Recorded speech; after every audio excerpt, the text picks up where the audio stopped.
नमस्ते, मैं प्रोफेसर अमिताभ बैनर्जी। आज हम बात करेंगे क्या साइंटिस्ट जो शोध करता है, रिसर्चर्स है, पर्टिकुलरली जो मेडिकल रिसर्चर्स है, मेडिकल रिसर्च में काफ़ी उतार चढ़ाव आए हैं, काफ़ी डिस्कवरीज हुए हैं और अभी तो बहुत ही तेज जा रहे हैं हम, फास्ट स्पीड में टेक्नोलॉजी बढ़ रहा है। तो अभी जो वैज्ञानिक है उनको भी प्यार हो जाता है, अपने आविष्कारों से प्यार हो जाता है और फिर पूरा का पूरा एक जनरेशन रहता है, एक पीढ़ी रहती है वैज्ञानिक लोगों की या मेडिकल रिसर्चर्स की, जो उसी प्यार में सब फिर थोड़े दिन बाद प्यार अंधभक्ति में बदल जाता है। तो आज का मैं इसके बारे में चर्चा करूंगा कि इससे हमारा जो प्यार होता है, जो भावना होते हैं, अंग्रेजी में कहते हैं लव इज़ ब्लाइंड। और ब्लाइंड होने से क्या होता है, कई चीज़ें हम चूक जाते हैं, कई चीज़ें चूक जाते हैं। तो साइंटिस्ट जो है, जो खोज कर रहा है जो सच्चाई का, वो प्यार में पड़ सकता है क्या, उसके लिए अच्छा है क्या प्यार होना, कि शायद ये एक कमजोरी आ जाता है, कमजोरी आ जाता है, या कहते ना he is married to his work, मतलब जैसे कोई काम उसका सभी कुछ है। ठीक है, काम एक चीज़ है, पर एक भक्ति भावना आने से क्या होता है, सोच कम हो जाता है। कहते ही है भक्ति या ब्लाइंड लव, या उसको शायद हिंदी का अनुवाद शायद अंधभक्त होगा। तो अंधभक्त अपने विचारों का भी अंधभक्त हो सकता है, जरूरी नहीं है कोई एक्सटर्नल किसी को भक्ति हो जाए, वो तो है, या फिर उसको भी कोई साइंटिफिक अथॉरिटी को भक्ति हो जाए तो उसको वो क्वेश्चन पूछना बंद कर देगा, तो कई बार अंधेरे में ही रह जाएंगे। तो हम अभी इतिहास की तरफ जाएंगे, हम इतिहास की तरफ जाएंगे कि कैसे कैसे आविष्कार हुए हैं, कैसे कैसे बदलाव आए हैं सोच में। मेडिकल रिसर्च के बारे में थोड़ा ज़्यादा बात करेंगे क्योंकि मेरा मेडिकल बैकग्राउंड है, तो मैं भी काफ़ी मेडिकल हिस्ट्री करता रहता हूँ, थोड़ा बहुत बहुत फैसिनेटिंग है, काफ़ी लंबा है हिस्ट्री। तो जब से इंसान आया दुनिया में तब से शायद कुछ ना कुछ तरीके से वो बीमारियों से कोशिश किए जा रहा है, और अलग अलग जनरेशन में, अलग अलग ईरा में, अलग अलग समय, अलग अलग एक प्रथा बन गया। और वो एक बार जो प्रथा बन जाता है, या एक बार जो कुछ बिलीफ सिस्टम्स बन जाते हैं, साइंस में भी बिलीफ सिस्टम्स आते हैं, और बिलीफ जहाँ आ गया वहाँ साइंस समझ लो ख़त्म हो गया। क्योंकि साइंस हमेशा खोजते रहना चाहिए, रुकना नहीं चाहिए। और यही रुकते कब है, जब प्यार हो जाता है कोई अपने आविष्कार से, और इतिहास में हुए हैं ऐसा। तो उसमें हम थोड़ा सा झलक देंगे, क्योंकि इतिहास इतना हज़ारों साल का तो हम नहीं 15 मिनट में बता सकते हैं। तो पहले तो आपको मालूम है, जो हमारे चाहे वो चरक के समय ले लीजिए या सुश्रुतरक, हमारे जो एंसेंट 2-2.5 हज़ार साल पहले जो पुराने वेद थे, बहुत अच्छा है उनके। साइंस टेक्नोलॉजी शायद एडवांस नहीं हुआ, पर उनके थिंकिंग बहुत आगे थे। और जैसे मॉडर्न मेडिसिन के जो फादर ऑफ मॉडर्न मेडिसिन कहते हैं हिपोक्रेटिस, तो हिपोक्रेटिस और जो हमारे जो पुराने जो आयुर्वेदा जो थे, उनके जो गुरु लोग थे, वैद थे, जो, तो उन्होंने बीमारियों का उन्होंने भी काफ़ी कुछ देख के, ऑब्ज़र्व करके, कुछ उन्होंने हेल्दी लाइफ, बीमारियों से कैसे बचे, उसके कुछ ये निकाले थे उन्होंने पद्धतियाँ, कुछ रूल्स निकाले थे। तो उसमें से था कि आपका exercise, physical activity, mental activity, yoga वगैरह जो हमारे पुराने जो है, वो क्या है, physical activity, mental health, lifestyle, diet, और तो ये सब हिपोक्रेटिस ने भी बोला थे। तो और जो हमारे वातावरण के ऊपर ज़्यादा वो ये देते थे, ध्यान देते थे। उस टाइम साइंस नहीं एडवांस हुआ था, और काफ़ी बीमारियां उससे लाइफस्टाइल वगैरह पे ज़्यादा जोर देते थे, जो हमारे पुराने आयुर्वेदा में भी है और हिपोक्रेटिस के टाइम भी है। और अभी देखिए 2500 3000 साल में हिपोक्रेटिस के टाइम या उसके आज घूम फिर के वही आ रहा है, लाइफस्टाइल डिजीज घूम फिर के आ रहा है। पर अभी बीच में क्या आ गया, एक टेक्नोलॉजी भी आ गया। अभी आपके मेडिकेशंस आ गए, फार्मास्यूटिकल्स आ गए। तो ये इसके ऊपर भी हम देखेंगे, बैलेंस करेंगे कि कैसे कैसे जब भी कुछ नया आविष्कार हुआ, जिसने आविष्कार किया उस समय के जो लोग थे, वैज्ञानिक थे, साइंटिस्ट थे, उनको प्यार हो गया उससे, और वो उसके आगे बढ़ने से ही थोड़ा बहुत टाइम लग जाता है, वो आइडिया को छोड़ने में टाइम लग जाता है।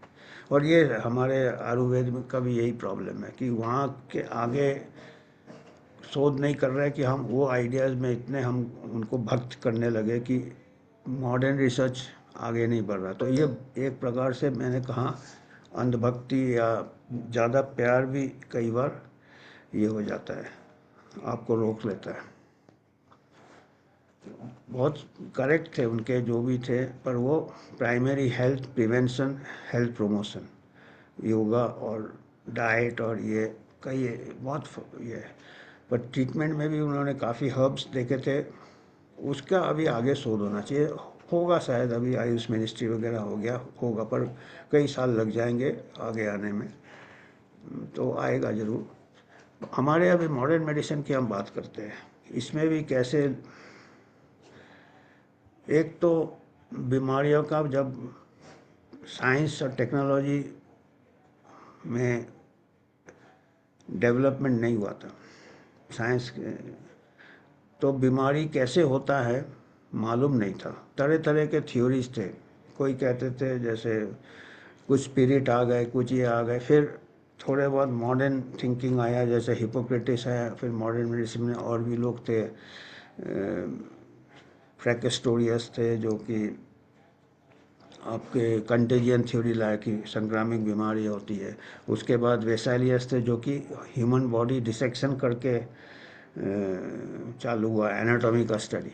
वेसालियस उनको बॉडी चुराना पड़ता था, तो उससे थोड़ा थोड़ा आगे जाने लगा, और ये डिसेक्शन से ही शायद एक प्रकार से एक आगे। फिर सर्जरी में कुछ एडवांसेस हुए, फिर भी क्या होते थे, बहुत बीमारियां होती थी, और अक्सर क्या मौतें कैसे होती थी, संक्रामक बीमारियों से, जो कि मालूम नहीं था कि संक्रामक है। लोग यही सोचते थे कि जो भी वहाँ के उस टाइम के जो रिसर्चर्स थे या जो डॉक्टर्स थे या वैद्य थे, वो जो सोचते थे हिपोक्रेटिस टाइम से, जब तक ये मॉडर्न जो टर्निंग पॉइंट नहीं आया मेडिकल एडवांसेस में, वो सोचते थे कि मियास्मा, हवा, दूषित हवा से होता है या इससे होता है, इसी तरह। या हमारे इसमें जो ग्रीक इसमें था बाइल, है ना, अलग अलग बॉडी के ह्यूमर्स थे, जो कि अभी भी शायद आयुर्वेदा में त्रिदोषा वगैरह है। तो वो अभी वो उस टाइप के स्पेकुलेशंस थे। उसके बाद जैसे जो कॉलेरा का भी नहीं मालूम था कि ये बैक्टीरिया से होता है, विब्रियो कॉलेरा या कीटाणु से होता है। इतना पता चल गया था 1850-54 में, जब कॉलेरा आउटब्रेक्स होते थे। जो एक जॉन स्नो थे, उन्होंने इसका जांच किया था कॉलेरा का, तब पता चला कि गंदे पानी से होता है, जिस पानी में मल मिला हुआ, सुएज वाटर या पोल्यूटेड वाटर, इतना मालूम था। फिर बाद में इसके कुछ जर्म थ्योरी स्टार्ट हुआ, कब लुइस पास्चर ने माइक्रोब्स आइडेंटिफाई कर, माइक्रोस्कोप डेवलप हुआ, उसके बाद आइडेंटिफिकेशन हुआ बैक्टीरिया। तो बैक्टीरिया आइडेंटिफाई हुआ। फिर रॉबर्ट कॉक थे, उन्होंने एंथ्रेक्स का कीटाणु आइडेंटिफाई किया, माइकोबैक्टीरियम ट्यूबरकुलोसिस, टीबी का बैक्टीरिया आइडेंटिफाई किया। और ऐसे फिर कई बीमारियों में Robert Koch, Louis Pasteur, Robert Koch. तो ये जर्म थ्योरी एक था। जो कि टर्निंग पॉइंट था कि ये मॉडर्न साइंस, पहले पूरा ऑब्जर्वेशन था, पुराने जो थे आयुर्वेदा के या हिपोक्रेटिस थे, वो आर्ट ऑफ मेडिसिन ऑब्जर्व करते थे इससे इससे, और उससे काफ़ी कुछ हो जाता था। पर ये जो इन्फेक्शियस डिजीज था, जो जर्म थ्योरी आया ना, जब बैक्टीरिया का आविष्कार हुआ तो फिर प्यार हो गया। जो लोग इसके आविष्कार किए, रॉबर्ट कॉक, लुईस कॉक, और इसके जो इनके कंटेम्परीज थे, जो ये बोले भाई अब हर बीमारी बैक्टीरिया से होता है, जर्म थ्योरी जर्म थ्योरी। और फिर एंटीबायोटिक्स का आविष्कार हो गया उसके बाद, सेकेंड वर्ल्ड वॉर के थोड़े पहले या सेकेंड वर्ल्ड वॉर। तो उसके बाद लगा कि बस अब तो बस हम कॉन्कर करें, सब बीमारियाँ कॉन्कर हो जाएगा। तो उस टाइम क्या हुआ था कि बीमारी का कॉज, कारण, जिसको कॉज कहते हैं ना, कॉज से वो थ्योरी जर्म थ्योरी था। जर्म थ्योरी मतलब बीमारियाँ जर्म से होता है, और वो कहते हैं कि जर्म थ्योरी में बीमारियाँ, वो कीटाणु जाएगा उससे होगा, फिर वो निकलता है कीटाणु दूसरे लोगों को जाएगा तो उसको भी हो जाएगा, फिर उसको हम बाहर कल्चर कर सकते हैं, उसको फिर हम दूसरे में करेंगे। तो उसको कॉक्स पॉस्टुलेट्स कहने लगे कि ये चार ये फिट होने चाहिए, तब हम कहेंगे कि ये कॉज है, ये वजह है, और ये इफेक्ट है। Cause, cause of disease. और इतने प्यार हो गया कहें कि ये हमारे लिए कॉज सफिशेंट है एंड नेसेसरी भी है, नेसेसरी भी है, आवश्यक है। बिगर इसके बीमारी हो नहीं सकता। ये जो से कीटाणु है ये नेसेसरी है। जैसे स्मॉल पॉक्स का वायरस आइडेंटिफाई किया, तो ये small pox virus is necessary small pox के लिए, और काफ़ी भी है, ज़रूरी भी है, और काफ़ी भी है, और इससे आगे ज़रूरत बिगर इसका हो नहीं सकता। और एक बार ये होगा सफिशेंट है, मतलब एक बार ये बॉडी में जाएगा तो बीमारी होगा, सफिशेंट। तो ये चलता रहा। फिर इसके एंटीबायोटिक्स आए तो कई काफ़ी ये प्रोग्रेस हुआ साइंस, पर कहीं जाके अटक गया। पहले तो था जर्म, तू ही तू है, तू ही हमारे खुशी के लिए नेसेसरी है, तू ही काफ़ी है हमारे लिए, मैंने बीमारी के लिए कॉज है। साइंटिस्ट लोग प्यार हो गया उनको ये जर्म थ्योरी से, ये कॉज है, necessary cause and sufficient cause. उसके बाद फिर कुछ ऑब्जर्वेशंस किए कि कुछ लोगों को बैक्टीरिया तो चला जाता है पर बीमारी नहीं होता है, और ऐसा भी है कि बैक्टीरिया नहीं जाने से भी नहीं होता। तो इसका मतलब ज़रूरी तो है वो बैक्टीरिया, पर उन लोगों को बीमारी नहीं होता। जैसे टीबी में देखा, ये कई लोगों को टीबी से संक्रमित हो जाते हैं टीबी के बैक्टीरिया से, आज की तारीख में भी ऐसा ही है, पर वो बिल्कुल हेल्दी रहते हैं। तो इसका फिर उन्होंने थोड़ा मॉडिफाई किया, चल भाई तो नेसेसरी तो है कीटाणु, पर सफिशेंट नहीं है, काफ़ी नहीं है। फिर पता चला दूसरे भी फैक्टर्स है, होस्ट फैक्टर्स, हमारा इम्यूनिटी है बॉडी का, कुछ इंसान का इम्यूनिटी अच्छा होगा, न्यूट्रिशन अच्छा होगा, तो वो कीटाणु आ जाएगा, वो सब क्लिनिकल इन्फेक्शन एसिम्टोमेटिक, वो बीमार होगा ही नहीं, वो कीटाणु धरा रहेगा उसके बॉडी में। जैसे आज के तारीख में भी 1/3 इंडियन को कीटाणु मिल जाएंगे टीवी पर। तो disease, infection does not equal to disease. तो थोड़ा सा कॉक्स पोस्टुलेट अटक गया ना, पर फिर भी कॉज तो है, ज़रूरी भी है, पर काफ़ी नहीं है। तो कॉज का थोड़ा डेफिनेशन चेंज हो गया। पहले था नेसेसरी एंड सफिशेंट कॉज, फिर आ गया ज़रूरी है पर सफिशेंट नहीं है, अदर फैक्टर्स आते हैं, अदर फैक्टर्स। तो घूम फिर के अदर फैक्टर्स में आ गए nutrition, immunity, mental physical health, overall health वगैरह एंड। तो ये देखिए वो वाला भी बरकरार रहा। फिर अभी खाली इसी से काम नहीं चलेगा आपका कि इन्फेक्शन हुआ एंटीबायोटिक, क्योंकि दे आर अदर फैक्टर्स। फिर क्या है, थोड़े अभी वो थोड़े बहुत कंट्रोल हो गए, communicable disease, standard of living बढ़ गया वगैरह वगैरह। तो अभी कई फैक्टर्स आए जो अभी मॉडर्न डिजीज जैसे कैंसर वगैरह से स्टार्ट हुआ, हार्ट डिजीज़ वगैरह। देखे कि जो स्मोकर्स है, टोबैको यूज़ जो करते हैं, तम्बाकू का इस्तेमाल, उनमें कैंसर ज़्यादा हो रहा है, पर सब कोई को नहीं हो रहा कैंसर। तम्बाकू में जितने हैवी स्मोकर है, कई होते हैं जिनको कैंसर नहीं होता, ज़िंदगी भर स्मोक करते रहते हैं। और कुछ ऐसे भी है जो कभी तम्बाकू का इस्तेमाल नहीं किया, फिर भी उनको कैंसर हो जाता है। तो अभी इनको इसको क्या कहेंगे, इस कॉज को क्या कहेंगे? साइंटिस्ट लोग, मेडिकल रिसर्च, पर फिर भी तो है कुछ एसोसिएशन, क्योंकि आप लार्जर सैंपल लोगे, पॉपुलेशन लेवल में लोगे कि जहाँ पे स्मोकर्स का पॉपुलेशन ज़्यादा है वहाँ कैंसर ज़्यादा है, उसके चांसेस बढ़ जाते हैं, संभावना बढ़ जाता है उसको कैंसर होने का। तो कुछ तो रिश्ता है, कुछ तो रिश्ता है, पर नेसेसरी भी नहीं है, क्योंकि सब स्मोकर्स को कैंसर नहीं होता तो नेसेसरी नहीं है। सफिशेंट भी नहीं है, सफिशेंट भी नहीं है, क्योंकि कई स्मोकर्स को अगर सफिशेंट होता तो हर स्मोकर को कैंसर हो जाता, पर कई स्मोकर्स को कैंसर नहीं होता, तो इट इज़ नॉट सफिशेंट। और नेसेसरी भी नहीं है, ज़रूरी भी नहीं है, क्योंकि कई नॉन स्मोकर्स को भी कैंसर हो जाता है। So it neither necessary neither sufficient, पर फिर भी कुछ तो है, कुछ तो रिश्ता है, बेशक अंधा प्यार ना हो। तो उसको क्या करने लगे, द कॉज में be a cause without being necessary, without being sufficient. Starting जब हुआ था, पहला प्यार हुआ था जर्म थ्योरी में, तू ही नेसेसरी भी है और तू सफिशेंट भी है। बाद में थोड़ा देखा कि भाई वो थ्योरी में सब कुछ एक्सप्लेन नहीं हो रहा, तो थोड़ा सा चेंज किया, ये कॉज हो सकता है, कॉज में भी necessary but not sufficient, other factors. अभी और ढीला हो गया प्यार कि कॉज है, नेसेसरी भी नहीं हो सकता, सफिशेंट भी नहीं हो सकता, बट वो फिर भी कॉज हो सकता है। अब उसको थोड़ा रिस्क फैक्टर कहने लगे। तो ये क्या होता है कि इसमें कई साल लग जाते हैं अपना माइंडसेट चेंज करने में, अगर आपको अंधा प्यार हो जाता तो। क्या होता है कि नया चीज़ कुछ निकलता है तो हम इमीडिएटली सोचते बस अब ये इसके आगे अभी बात नहीं करना, इसके आगे अभी शोध नहीं करना, तो उससे हम पीछे रह जाते हैं। और अभी भी जैसे कई ऐसे हैं जो कई मॉडर्न डिस्कवरीज में ही बिलीव नहीं करते हो, क्योंकि वो एक ही अंधभक्त में अटक गए। कई तो बोलते वायरस बोल के कोई चीज़ ही नहीं है, बैक्टीरिया बोल के कोई चीज़ नहीं है, पहले का इसमें अटके हुए हैं वो।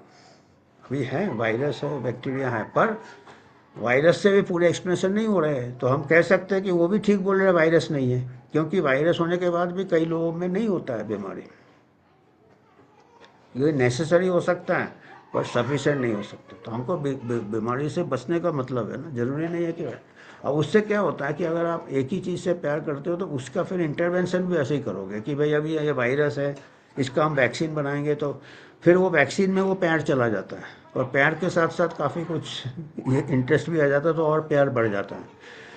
वो कहोगे अभी ये वैक्सीन जो है ये नेसेसरी है बीमारी प्रिवेंट करने के लिए, और सफिशेंट भी है, अगर आप वैक्सीन ले लो, कोई नया वायरस बनाएंगे या डिस्कवर करेंगे, वैक्सीन इज नेसेसरी, ज़रूरी है, नहीं तो बचोगे नहीं, और सफिशेंट भी है, ले लिया तो मरोगे नहीं। पर जब वैक्सीन रोल आउट होता है तो पता चलता है जिन्होंने वैक्सीन लिया वो भी, उनका भी देहांत हो गया, बचे नहीं, और जिन लोगों ने नहीं लिया वो भी बचे हुए हैं। अब कुछ बार ऐसे होते हैं कोई नेसेसरी है पर सफिशेंट नहीं है, और भी प्रिकॉशन लेना है, हेल्थ भी, ओवरऑल हेल्थ भी अच्छा होना है। तो वैक्सीन के साथ भी ऐसे ही हुआ था, अभी जो पिछले महामारी में था, वो उसको इमरजेंसी यूज़ ऑथराइजेशन दिया, जैसे कि वो शादी में भाग के शादी कर रहे हैं, कोर्ट मैरिज, क्योंकि रिचुअल के लिए टाइम नहीं है, ट्रायल करे, पूरा रिजल्ट देखे, जैसे भाग के शादी कर रहे हैं, इमरजेंसी यूज़ ऑथराइजेशन। फिर बाद में पता चला यार वो तो ना इधर नेसेसरी है ना इधर सफिशेंट है, कई लोग लिए फिर भी शहीद हो गए, कोई लोग नहीं लिए वो भी घूम रहे हैं। तो इसका मतलब ये नहीं है कि वैक्सीन, सभी वैक्सीन ऐसे है, या जल्दीबाजी नहीं करना चाहिए, जल्दीबाजी नहीं करनी, जल्दी प्यार में नहीं पड़ना चाहिए साइंटिस्ट को, पैसे के प्यार में भी नहीं पड़ना चाहिए, कैरियर के प्यार, तो वो फिर साइंस ख़त्म हो जाता है, फिर कन्फ्लिक्ट ऑफ इंटरेस्ट आ जाता है। तो ये है, तो ये ऐसे ही है कि जब ये कुछ भावनाएं हैं जो कि साइंस में हो, अपना साइंटिफिक डिस्कवरी में हो, जैसे कहते हैं ना साइंटिस्ट, यही मेरा काम ही मेरा, I am married to my work, तो साइंटिफिक डिस्कवरी में हो, या आपके तो वो उतना ही गलती कर सकता है जो रियल लाइफ में अंधे प्यार में हो जाता है। जैसे आपका नए नए जब अभी हमारे कई टाइप के पिक्चर अलग अलग स्टेज के बने हैं। हमारे हिंदी पिक्चर पूरा फिलॉसफी भी कैप्चर कर लेता है कि पहले रोमांटिक पिक्चर बताते थे जो रियलिस्टिक क्या है वहीं रुक जाती थी, they lived happily ever after. तो जैसे बॉबी पिक्चर आया था, उसमें था ये शादी, गाना भी था, ना मांगू सोना चांदी ना मांगू गाड़ी बंगला, प्यार के बदले क्या दिल के बदले दिल दे दे गे। मतलब आपका प्यार ही हमारे लिए काफ़ी है, नेसेसरी है। आपका प्यार के बगैर हम जी नहीं सकते, और सफिशेंट भी है। उसके आगे हमको बंगला गाड़ी कुछ नहीं चाहिए। वो पहला स्टेज है जर्म थ्योरी का, जो नेसेसरी भी है और सफिशेंट भी है। फिर थोड़े दिन देखते रहे यार कुछ लोग तो नहीं, सफिशेंट नहीं हो रहा है, तो ऐसे फिर हनीमून पीरियड के बाद भी होता है यार, आप मेरे खुशी के लिए नेसेसरी तो हो पर सफिशेंट नहीं हो यार। रोटी कपड़ा मकान का भी थोड़ा ईएमआई भरना रहता, गाड़ी खरीदना रहता, थोड़ा पैसा और होने से अच्छा रहता। पर है आप नेसेसरी हो, बिगैर आपके तो जिंदगी जिंदगी हम खुशी नहीं रह सकते, हम तो मर जाएंगे। पर सफिशेंट नहीं हो आप हमारे खुशी के लिए। उसमें साइंटिस्ट के लिए कॉज और ज़िंदगी के लिए हमारा खुशी नेसेसरी। फिर और कई साल हो जाते हैं, जैसे फिर आंधी पिक्चर आया था, बुढ़े हो गए दोनों, अलग अलग हो गए, पर फिर बहुत सालों बाद मिलते हैं। उसमें फिर एक गाना है, तेरे बिना ज़िंदगी से कोई सिखवा नहीं है, पर तेरे बिना ज़िंदगी भी ज़िंदगी नहीं है। मैंने तुम मेरे खुशी के लिए ज़रूरी नहीं हो और सफिशेंट भी नहीं हो, पर तेरे बिना ज़िंदगी भी ज़िंदगी नहीं, फिर भी कुछ तो वो होता है risk factor. Non communicable disease में कच्चा रिश्ता पर है रिश्ता। तो ये तो साइंटिस्ट जो है किसी इसमें नहीं अटकना चाहिए उसको, उसको बस वही तेरे बिना ज़िंदगी से कोई सिकवा नहीं, पर तेरे बिना ज़िंदगी भी ज़िंदगी नहीं, उस स्टेज तक वो कर सकता है प्यार। थोड़ा लूज प्यार कर सकता है अपने थ्योरी को, अपने हाइपोथेसिस को। पर अभी क्या होता है, कोई थ्योरी को पकड़ लेता है कि नहीं भाई ये वैक्सीन तो है ही, इसका कोई दुष्प्रभाव हो ही नहीं सकता। जैसे कि नई नई शादी होती है कि हमारे जो लवर है या क्या कहते हैं प्रेमिका है वो तो परफेक्ट है, पर कई सालों बाद रहने के बाद थोड़े थोड़े डिफेक्ट लगते हैं। तो ऐसे भी कोई नया दवाई निकलता, क्या नया वैक्सीन, पूरा प्यार हो जाता है। और फिर दूसरा प्यार आ जाता है, डाउरी का प्यार आ जाता है। डाउरी मतलब कमर्शियल इंटरेस्ट आ जाता है डाउरी में भी कई बार प्यार बढ़ जाता है। तो ये सब होने से साइंटिस्ट को थोड़ा डिटैच्ड होना चाहिए। तो मैं सोचा ये थोड़ा, मैंने एक लेख भी लिखा था, थोड़ा मैं इसके आइडियाज़ में शेयर करता हूँ, देखता हूँ मैं अगर शेयर कर सकता हूँ तो। इसको अगर स्क्रीन शेयर करने का है क्या, इसमें देखता हूँ, शेयर करता हूँ, स्क्रीन शेयर करके कुछ स्लाइड्स दिखाता हूँ आपको। तो ये देखिए, ये स्लाइड्स आपको, ये अगर आप देखेंगे तो ये है हमारा जर्म थ्योरी ऑफ डिजीज़। तो ये इसके बाद से काफ़ी लोग प्यार होने लगे लोगों को, और एक के बाद एक। ये देखिए, पास्चर डिस्कवरी ऑफ माइक्रोब्स और रॉबर्ट कॉक, पॉजिटिव हो गए। एंथ्रेक्स सबसे पहले पता चला था, एंथ्रेक्स कीटाणु से होता है, और ट्यूबरकुलोसिस का माइकोबैक्टीरियम निकाला था कॉक ने। तो उसके बाद बहुत जल्दी जल्दी इसमें जर्म थ्योरी के ऊपर ये हो गया, पूरा फोकस उसी में हो गया कि वो नेसेसरी भी है और सफिशेंट भी है। ये आपके वो है लुइस पास्चर, ये Robert Kock. So ancient art of medicine, पहले क्या था कि जर्म थ्योरी के पहले कीटाणु जब जो हिपोक्रेटिस थे वो एयर, हवा, पानी, जगह का वातावरण, और अभी भी पता चला घूम फिर के यही। तो इनको एनवायरनमेंट और सोशल फैक्टर्स और इसमें ज़्यादा ये देते थे। पेशेंट्स में लाइफस्टाइल के बारे में बताते थे, एनवायरनमेंट के बारे में बताते हैं। हमारे इसमें भी है, योगा वगैरह है, खान पान है, ये है। बाद में जैसे जैसे साइंस एडवांस हुआ, लोगों को अभी वो बड़ा बोरिंग लगने लगा, अनग्लैमरस। अभी हम ऐसे मोड़ में फिर से आ गए हैं।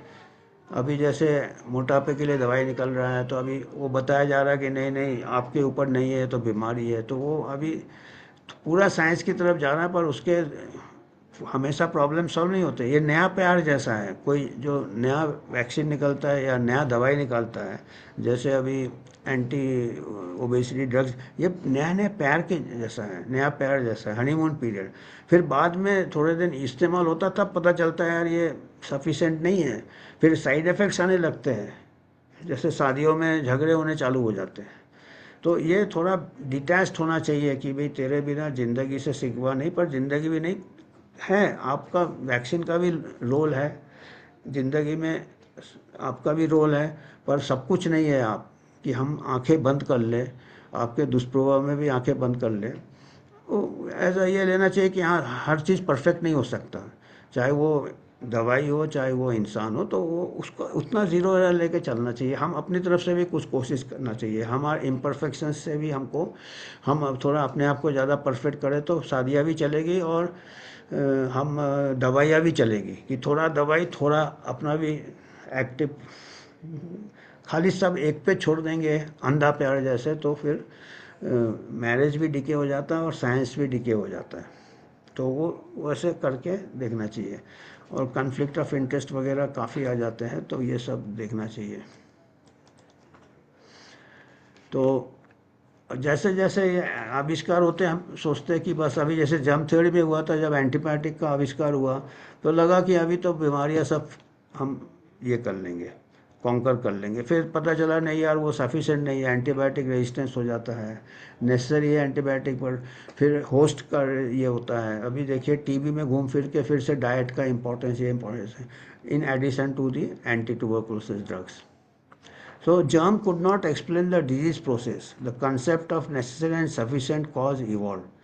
तो इसके बाद थोड़ा डेफिनेशन चेंज करने लगे, some causes were necessary and also sufficient, कि कुछ कुछ कॉज है, जैसे कि स्मॉल पॉक्स का वायरस होने से वो बिगर वायरस का स्मॉल पॉक्स होगा नहीं, और एक बार जिसको वायरस चला गया उसको स्मॉल पॉक्स होगा, उसमें सब क्लिनिकल इन्फेक्शन नहीं थे, कुछ ना कुछ तरीके से स्मॉल पॉक्स होगा, मीजल्स होगा, ये कुछ है जिसमें कि ये नेसेसरी एंड सफिशेंट लागू होता कॉज। पर कुछ बीमारियां हैं जैसे टीबी है, माइकोबैक्टीरियम टीबी जरूरी है, पर वो काफ़ी नहीं है, कई होस्ट फैक्टर्स भी आ जाते हैं। और अभी जैसे नॉन कम्युनिकेबल डिजीज़ है, कैंसर है, हार्ट डिजीज़, तो कई ऐसे हैं जो कि नाइदर नेसेसरी नाइदर सफिशेंट। ज़रूरी नहीं है कि स्मोकिंग करने से ही कैंसर होगा, बिगर स्मोकर्स को भी कैंसर हो जाता, तो वो नेसेसरी नहीं है। और कई स्मोकर्स को कैंसर नहीं होता, तो सफिशेंट भी नहीं है, पर रिस्क है, उसका रिस्क फैक्टर है, मतलब कॉज फिर भी हम कह सकते हैं सम। तो ये देखिए स्मॉल पॉक्स में दोनों नेसेसरी एंड सफिशेंट है, फिर ये टीबी में जो एसिम्टोमेटिक केसेस जिसमें है ही नहीं, हेल्दी कैरियर भी नहीं है, तो वो नेसेसरी भी है सफिशेंट भी है, स्मॉल पॉक्स है, मीजल्स है। और इसीलिए वैक्सीन काम कर गया, क्योंकि और वैक्सीन भी अच्छा था, स्मॉल पॉक्स इरेडिकेट हो गया। हालांकि साइड इफ़ेक्ट्स काफ़ी थे, पर बीमारी का मोर्टेलिटी रेट बहुत ज़्यादा था, तो उसमें हमको थोड़ा बैलेंस करना है। आजकल के लोग नहीं समझेंगे, जो उस टाइम जो स्मॉल पॉक्स में कितने लोग मरते थे, 30% 40% मरते थे, आंखें चली जाती थी, दाग हो जाते थे। तो उस टाइम जो वैक्सीन था धीरे धीरे डेवलप हुआ, टाइम लगा, वो बीच में कई उससे भी साइड इफ़ेक्ट्स हुए स्मॉल पॉक्स वैक्सीन का, इसमें ये नहीं, पर वो अल्टीमेटली रेडिकेट भी हो गया। तो ये सब देखना चाहिए, आजकल बैठ के बताना नहीं नहीं वो तो ऐसे वो नहीं है, स्मॉल पॉक्स सही में था और वैक्सीन सही में काम किया। पर ट्यूबरकुलोसिस का प्रॉब्लम है, देखिए नेसेसरी तो है पर सबको नहीं होता है। हमारे इंडिया में कई लोग, 1/3 लोगों को टीबी बैक्टीरिया इन्फेक्शन है, बॉडी में पड़ा रहता है। जब इम्यूनिटी कम होता है, या HIV एड्स हो जाता है, या अल्कोहलिज्म होता है, मेल न्यूट्रिशन होता है, ओल्ड एज होता है, उसमें जाके कई बार रीएक्टिवेट हो जाता है। तो it is necessary but not sufficient other factors. ये देखिए जर्म थ्योरी में अटकता है। फिर अभी कैंसर और हार्ट डिजीज, और इसमें और मुश्किल है, प्यार मिलना आसान नहीं है, ऐसे कॉज पकड़ना आसान नहीं है। जैसे प्यार भी मिलना आसान नहीं है ज़िंदगी में, ऐसे साइंटिस्ट को पकड़ लिया, अभी कॉज पकड़ लिया, अभी सब जिंदगी कट जाएगा, कॉज नहीं पकड़ सकते, जिंदगी कट जाएगा, सच्चा प्यार नहीं मिलता है। तो एडजस्ट होना पड़ता है अपने को। तो ऐसे मेडिसिन में भी एक गोली एक बीमारी नहीं रहता है, एक इसके एडिशन में भी कई फैक्टर्स रहते हैं हमको। इसीलिए आजकल, या पहले भी कहते थे, आजकल फिर हमको रीडिस्कवर करना पड़ेगा कि एक होलिस्टिक हेल्थ होता है। One thing at a time आप ये कर रहे हैं, उससे नहीं होगा। और अभी और अलग अलग सब स्पेशलिटीज़ हो रहे हैं, हर चीज़ में हो रहा है। वायरोलॉजी में अलग अलग एक एक वायरस, उसका जीनोमिक, तो ऐसे नहीं प्रॉब्लम सॉल्व होगा। ओवरऑल देखना है, एनवायरनमेंट देखना, होस्ट फैक्टर्स देखना, वातावरण देखना, और वो भी देखना। नेसेसरी भी नहीं है, सफिशिएंट भी नहीं है कोई एक चीज़। तो ये कॉन्सेप्ट अभी ऐसे एक्चुअल इतिहास से ही पता चला हमको कि एक चीज़ से नहीं होता। ये जैसे कॉज इफेक्ट में लंग कैंसर और इसका एग्जाम्पल हम इसमें बता रहे हैं। तो वैक्सीन्स का भी ऐसे ही हुआ कि भाई जब नया नया वैक्सीन निकला, नया टेक्नोलॉजी, एमआरए टेक्नोलॉजी, गोल्ड उसमें क्या मिल गया, उसको नोबेल प्राइज मिल गया, 1 साल में बन गया। और इमरजेंसी यूज ऑथराइजेशन, जैसे कि कोर्ट मैरिज कर लिया, उसके लिए डेट के लिए नहीं रुके हम। पर पता चला कि पहले सोचा कि वैक्सीन से वो ज़रूरी भी है, बिगड़ वैक्सीन से तो सभी मर जाएंगे जो वैक्सीन नहीं लेंगे।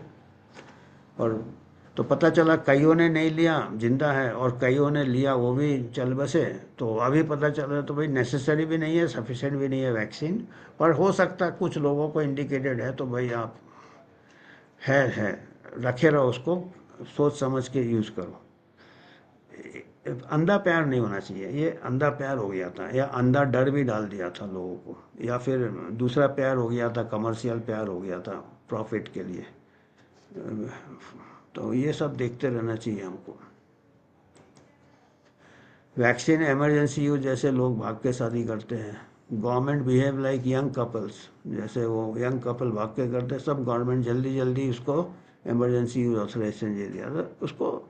Neither necessary neither sufficient, pandemic के लिए नेसेसरी भी नहीं था, सफिशेंट भी नहीं था। जैसे मैं बोला, कई लोग लेने के बाद भी चल बसे, और कई लोग नहीं लेके भी बचे हैं। पर इस्तेमाल किया जा सकता है। और मायोकार्डाइटिस है, वो दूसरे दूसरे, जैसे मैं बताया ना, रिश्ते में ज़्यादा दिन रहो तो फिर उनके अगुन पता चलते हैं। शुरू शुरू में हनीमून पीरियड में सब अच्छा लगता है, तो ये हर दवाइयों का भी वही इफेक्ट होता है। तो कोई एक सिंगल ये नहीं होता है magic bullet. Physical activity, healthy diet, obesity, तो सिमिलरली जो रिश्ते में भी दोनों को एफर्ट करना पड़ता है रिश्ता बनाए रखने के लिए। इम्परफेक्शंस आएंगे, एफर्ट करना पड़ता है। जैसे हेल्थ के लिए एफर्ट करना रहता है कि भाई दवाई ठीक है, और अपना एफर्ट करते रहना है गुड हेल्थ के लिए। आजकल अनहेल्दी लाइफस्टाइल बहुत हो रहा है, बैठे रहते हैं, अल्ट्रा प्रोसेस्ड फूड खाते हैं, वगैरह वगैरह, आपको मालूम है। तो ये जो एडवांसेस होते हैं, तो हमको उससे अंधा प्यार नहीं होना चाहिए। हमको एडवांसेस को ठीक से देखना चाहिए, परखना चाहिए, साइड इफ़ेक्ट्स देखने चाहिए, वेट करना चाहिए, और उम्मीद भी थोड़ा कम रखना चाहिए। जितना ज़्यादा उम्मीद रहेगा, डिसअपॉइंटमेंट ज़्यादा होगा, चाहे वो रिलेशनशिप हो या ये हो। तो ये कुछ मैंने जैसे बताया, जैसे ये नेसेसरी एंड सफिशेंट स्टेज होता है कि तू ही मेरे खुशी के लिए, तू ही ज़रूरी है, बिगड़ इसके, और तू ही काफ़ी है, ना चाहे बंगला गाड़ी वगैरह क्या है। फिर रोटी कपड़ा मकान का ये आता है, नेसेसरी तो है पर सफिशेंट नहीं है, रोटी कपड़ा मकान के लिए भी कुछ चाहिए। फिर ये आंधी का स्टेज है, दोनों अलग अलग हो गए, मिलते हैं कई सालों बाद, तो तेरे बिना ज़िंदगी से कोई शिकवा नहीं है, कोई शिकायत नहीं है, चल रहा है, तेरे बिना भी हम खुश हैं, पर तेरे बिना ज़िंदगी भी ज़िंदगी नहीं है। तो वो रिस्क फैक्टर है, chronic disease, non communicable disease. तो इसका ये हम सोच रहे थे कि ये थोड़ा एग्जाम्पल हमने दिया कि हमको थोड़ा साइंस में हम प्यार में नहीं पढ़ सकते हैं अपने हाइपोथेसिस का। ज़िंदगी में भी प्यार बेशक पढ़ो, बिगड़ प्यार का भी ज़िंदगी सुना रहता है, पर अंधा प्यार नहीं होना चाहिए। एक्सेप्ट करो, ह्यूमन बीइंग इम्परफेक्ट रहेंगे, और नए दवाइयाँ भी इम्परफेक्ट रहेंगे, परफेक्शन को मद्देनज़र रखते हुए अपना एडजस्टमेंट्स करने चाहिए कि हम अब इसको कैसे कंपेंसेट कर सकते हैं। चाहे इम्परफेक्ट, सभी इम्परफेक्ट है, जो अपने को परफेक्ट समझता है वो भी इम्परफेक्ट होता है, और दवाई में भी होता है। जल्दी जल्दी प्यार में नोबेल प्राइज़ तो खैर एमआरए को दिया है अभी, और इसमें कई पता चलना चाहिए, अच्छे से स्टडी करना चाहिए, साइड इफ़ेक्ट्स को कम करना चाहिए, क्योंकि मायोकार्डिटिस वगैरह सीरियस साइड इफ़ेक्ट है। और नोबेल प्राइज़ दिया है तो कोई गारंटी नहीं है। डीडीटी जब नया निकला था तब सोचा था अब तो मलेरिया ख़त्म, मलेरिया गया। 1939 में शायद डीडीटी, पॉल मूलर। तो डीडीटी में इनिशियली बहुत सक्सेस हुआ था, मच्छर सब मर जाते थे रेजिडुअल पे, वो डीडीटी को नोबेल प्राइज़ मिल गया था। भी अब तो डीडीटी हो गया, अभी मलेरिया ख़त्म हो जाएगा। फिर बाद में पता चला डीडीटी से ज़्यादा, बहुत सालों के इस्तेमाल के बाद नहीं हो पाया, क्योंकि रेजिस्टेंस डेवलप हो गया मच्छरों को। और दूसरा हो गया कि डीडीटी से वो डिग्रेड नहीं होता, एनवायरमेंटल कंटेमिनेशन होने लगे, प्लांट में होने लगे, मिल्क में आने लगे डीडीटी, ह्यूमन बॉडी में डीडीटी आने लगे। जैसे कि अभी कहते प्लास्टिक आ रहा है, यारा फलाना ढिमका, वो हमेशा रहेगा, कभी मेटल, तो डीडीटी आने लगे। फिर डीडीटी बैन हो गया, तो हालांकि नोबेल प्राइज़ मिला था। तो ऐसा, तो पूरा पूरा का पूरा अंधा प्यार हो जाता कोई चीज़, जब नया आविष्कार होता ना, नया कोई कोई नया इश्क जैसा हो जाता है। तो ये था कि, और फिर आजकल तो हाइप है, पहले भी आजकल मीडिया भी पकड़ लेता है इश्क में भी। जैसे लैला मजनू की कहानी हो जाती थी, देवदास की कहानी, आजकल कोई नया आविष्कार होता है साइंस में, उससे फिर ये हो जाता। तो आज हमको इतना ही कहना था, थोड़ा धन्यवाद।